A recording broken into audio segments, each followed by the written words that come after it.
جب پوچھا گیا حضور یہ قربانیاں کیا ہیں، فرمایا تمہارے باپ ابراہیم کی سنت ہے، اور فرمایا کہ ان کو خوش دلی سے اللہ کی راہ میں قربان کرو۔ قیامت کے دن یہ اپنے بالوں کے ساتھ، اپنے سینگوں کے ساتھ اور اپنے کھروں کے ساتھ آئیں گے، اور یہ بھی ارشاد فرمایا کہ کل پل صراط پر یہ سواریاں بن کے تمہیں پل صراط سے پار لگائیں گے۔ اور جب قربانی کے لیے کوئی شخص جانور خوش دلی کے ساتھ رضائے الہی کے حصول کے لیے ذبح کرتا ہے تو اس جانور کا خون زمین پر گرنے سے قبل یہ عمل قبول کر لیا جاتا ہے۔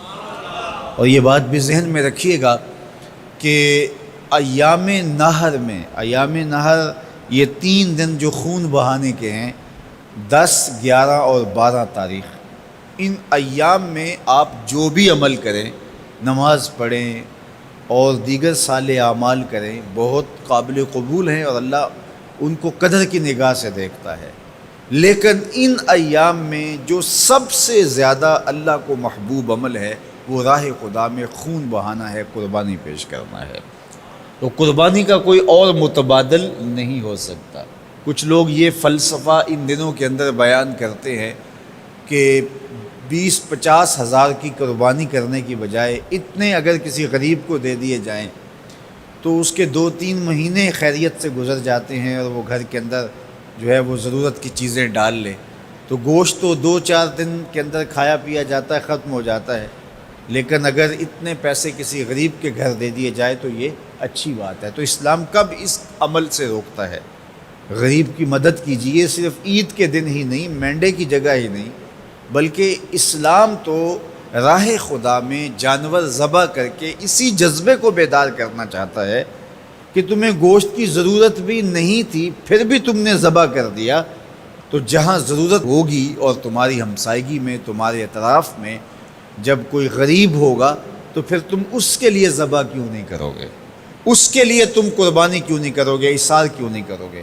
یہاں تو پھر بھی ہم گوشت خود کھا لیتے ہیں یا غرباء میں بانٹ دیتے ہیں، لیکن منا کی وادی میں جہاں لاکھوں قربانیاں پیش کی جاتی ہیں وہاں تو جانور کاٹ کے اس کو ذبح کر کے بس چھوڑ دیا، اس کے گوشت سے غرض ہی نہیں ہوتی۔ زیادہ تر حجاج ایسے ہوتے ہیں جن کو یہ بتا دیا جاتا ہے کہ تمہاری قربانی کر دی گئی ہے، اور وہ فون کال کے انتظار میں یا حکومت وقت کی جانب سے دیے گئے وقت کے بعد حلق کروا دیتے ہیں۔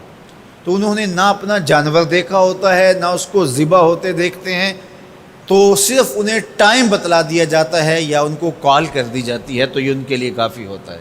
تو وہاں تو گوشت کھانا بھی مقصود نہیں، تو صرف اللہ کی رضا کے لیے جانور ذبح کرنا۔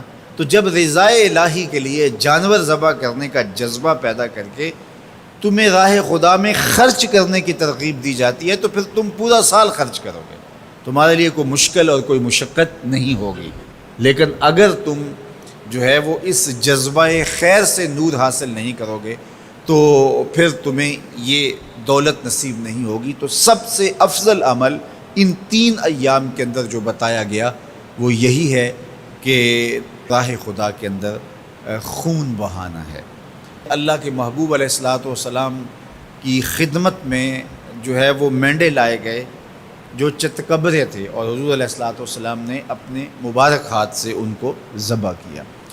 تو عید قرباں یہ ایثار کی عید ہے، یہ قربانی کی عید ہے، اور اسلام ہمیں قربانی سکھاتا ہے۔ اسلام لمحہ لمحہ قربانی ہے، ایک ایک ساعت اسلام قربانی کا نام ہے، اور ہمیں درس زندگی یہی دیا جاتا ہے کہ ہم قربانی سے اپنی زندگی کو عبادت کریں۔